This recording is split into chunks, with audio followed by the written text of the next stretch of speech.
Kala seseorang merenungkan ayat-ayat Al-Quran yang membebaskan Aisyah dari tuduhan keji, perasaannya tentu menerawang saat-saat yang dilalui rumah tangga Nabawi dan keluarga Abu Bakar. Bagaimana Nabi menerima berita dusta ini? Bagaimana beliau dan keluarga Abu Bakar sabar menghadapi terpaan ujian kisah dusta? Ya, berita miring tentang Aisyah sangat menyakiti Rasulullah, karena beliau hanya mengetahui yang baik-baik saja tentang istri beliau, Aisyah. Namun kenapa orang-orang menebar berita dusta terhadap dia? Rasulullah sabar menghadapi terpaan ujian keras ini dengan kesabaran yang belum pernah diperlihatkan siapapun juga sebelum maupun setelahnya. Dalam sejarah musibah, ujian dan petaka, hingga ayat-ayat pembebasan Aisyah dari tuduhan keji turun setelah 37 malam. Sejak awal ujian ini menerpa, Nabi mendengar berita dusta saat tiba di Madinah. Setelah mengalahkan Bani Mustalik, berita disebarkan orang-orang munafik dan berpenyakit hati. Padahal mereka tahu kalau mereka berdusta dan mengada-ada. Mereka kira berita dusta yang mereka sebar ini ringan, padahal di sisi Allah begitu besar. Lantas bagaimana dengan kondisi keluarga Abu Bakar? Mereka tidak kalah sedihnya dari Rasulullah sejak mendengar berita dusta dan persoalan yang dibicarakan orang-orang munafik dan para pengikut mereka. Keluarga Abu Bakar lemah menghadapi terpaan ujian menyedihkan ini. Tidak tahu harus berkata atau berbuat apa. Berbagai tatapan mengarah kepada mereka dari mana-mana dan di mana-mana. Andai bisa membayangkan saat-saat sulit, bahkan hari-hari yang mereka lalui di balik getirnya ujian, namun mereka berserah diri kepada putusan yang maha perkasa, maha terpuji, yang maha menguasai seluruh langit dan bumi, seraya menantikan hikmah yang akan melenyapkan beban berat di pundak. Bagi mereka, urusan Nabi Shallallahu Alaihi Wasallam lebih penting dari utusan mereka. Ummul Mukminin Aisyah mengabarkan seperti apa kondisinya dan kondisi kedua orang tuanya di tengah situasi sulit yang melelahkan jiwa dan pikiran. Aisyah menuturkan, demi Allah, aku tidak mengetahui seorang keluarga pun yang mengalami ujian seperti yang dialami keluarga Abu Bakar pada hari-hari itu. Ibnu Qayyim menuturkan, kenapa Rasulullah Shallallahu Alaihi Wasallam tidak bersikap apapun mengenai Aisyah, menanyakan dan meminta pendapat tentangnya, padahal beliau adalah orang yang paling mengenal Allah, paling tahu kedudukan Allah, dan paling tahu apa yang patut bagi beliau. Kenapa beliau tidak mengucapkan Maha Suci Allah? Ini kebohongan besar, seperti yang dikatakan para sahabat mulia. Jawabannya, semua ini termasuk bagian dari kesempurnaan hikmah nyata di mana Allah menjadikan peristiwa ini sebagai penyebab hikmah tersebut. Jika sebagai ujian bagi Rasulullah dan seluruh umat hingga hari kiamat, guna mengangkat derajat sejumlah kaum melalui peristiwa ini, juga untuk merendahkan yang lain, Allah juga menambah petunjuk dan iman orang-orang yang mendapat petunjuk dan memberi kerugian kepada orang-orang yang zalim. Kesempurnaan ujian ini mengharuskan wahyu tidak kunjung turun kepada Rasulullah SAW selama sebulan terkait persoalan Aisyah, guna menyempurnakan hikmah yang telah Allah tentukan dan takdirkan, hingga hikmah itu muncul dalam bentuk paling sempurna.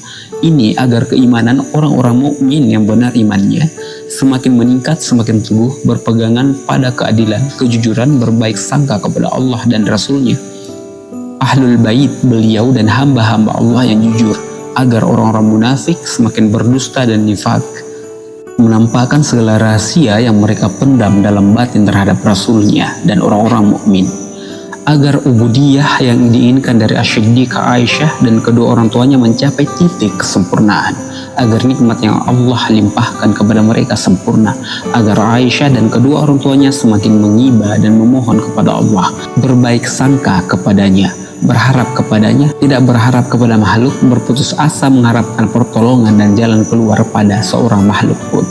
Untuk itu, Aisyah menunaikan hak peristiwa ini dengan sebenarnya.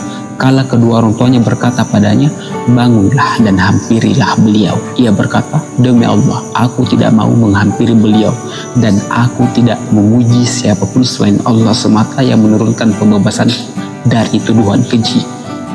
Selain itu, di antara hikmah wahyu tidak kunjung turun selama sebulan, persoalan ini menjadi jerih dan hati orang-orang mukmin sangat menantikan wahyu dari Allah untuk Rasulnya. Terkait persoalan Aisyah, pada akhirnya wahyu turun tepat pada saat yang diperlukan Rasulullah SAW, Ahlul Bait, Abu Bakar Asy-Siddiq, keluarga Asy-Siddiq, para sahabat dan orang-orang mukmin. Wahyu turun, maka hujan menerpa bumi pada saat yang sangat diperlukan dan membuat mereka sangat gembira dibuatnya. Andai Allah memperlihatkan persoalan sebenarnya kepada Rasulullah sejak awal dan tidak langsung menurunkan wahyu saat itu juga, tentu hikmah ini tidak didapatkan, bahkan berlipat kali hikmah ini tentu saja luput. Selain itu, Allah Subhanahu wa Ta'ala ingin menunjukkan kedudukan Rasulnya dan Ahlul Bait beliau di sisinya, memberikan pembelaan kepada Rasulnya, memberikan pembelaan serta bantahan terhadap para musuh beliau, membantah tudingan atas sesuatu yang tidak beliau lakukan. Bahkan Allah sendiri yang memberikan pembelaan ini, membalas untuk Rasulnya dan Ahlul Bait beliau. Aisyah adalah wanita yang dipilih yang maha agung lagi maha tinggi untuk Nabi. Sejak kecil ia dikenal mulia dan agung. Akalnya lebih dewasa dari usianya, tutur kata orang bodoh dan dulu tentu tidak akan membahayakannya. Dan tidak ada siapapun yang mencela aroma wangi kasturi selain binatang. Dan barang siapa di antara mereka yang mengambil bagian terbesar dari dosa yang diperbuatnya, dia mendapat azab yang besar pula. Surah An-Nur ayat 11. Rasulullah SAW tidak menikahi perawan selain Aisyah. Beliau tidak mencintai seorang istri pun seperti cinta beliau padanya. Malaikat Jibril datang membawa gambarnya dalam secari kain sutra, lalu ia tampakkan gambarnya. Allah membicarakan pembuasan untuknya atas tuduhan keji yang dialamatkan kepadanya. Maha suci zat yang telah menganugerahkan karunia kepadanya. Tidak ada yang menuduh orang sehat dengan sakit selain orang sakit. Dan barang siapa di antara mereka yang mengambil bagian terbesar dari dosa yang diperbuatnya, dia mendapat azab yang besar pula. Aneh sekali orang-orang yang membenci Aisyah. Siapa gerangan mereka? Demi Allah, tindakan mereka justru membahayakan mereka sendiri. Demi Allah, tipis sekali akal mereka. Petaka itu berjalan tak tentu arah. Dan barang siapa di antara mereka yang mengambil bagian terbesar dari dosa yang diperbuatnya, dia mendapat azab yang besar pula. Kesucian dari Aisyah tidaklah samar bagi siapapun yang dengki padanya. Hanya saja kesedihan menyerangnya hingga ia menghabiskan waktu sepanjang hari dengan menangis layaknya anak yatim. Karena ia diam tidak mengungkapkan kebebasannya dari tuduhan keji, ayat-ayat Al-Quran turun memperkuat kesuciannya. Hasan bin Sabit menuturkan kesucian wanita suci lagi disucikan. Menjaga diri tabah, tiada merias diri dengan kecurigaan, hingga lapar melahap daging-daging ternak, berakal asli dari Bani Lu'ay bin Ghalib, berperilaku mulia, keluhuran mereka tidak pernah lenyap terdidik. Allah memperbaiki wataknya dan membersihkannya dari segala kesewenang-wenangan dan kebatilan.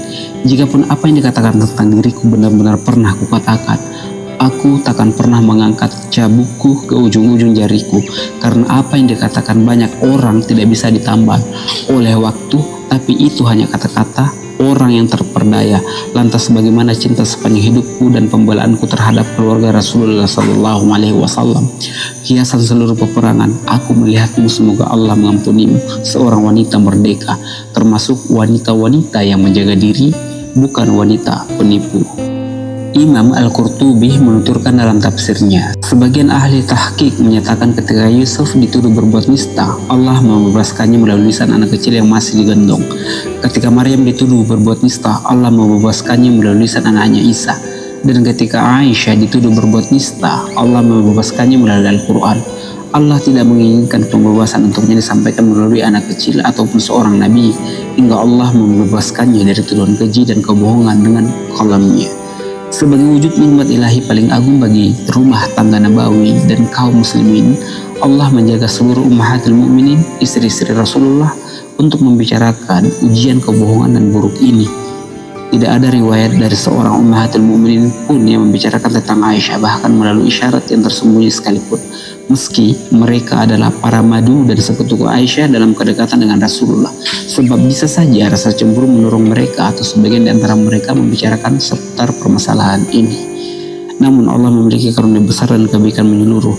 Allah menjaga mereka semua dengan baik dan kesucian Rasulnya, agar singgasana rumah tangga mereka terjaga dari segala kebatilan, baik kalau mereka menyepi berdua dengan Rasulullah ataupun ketika berada di hadapan orang lain, agar mereka tidak mencibir orang yang paling dicintai Rasulullah.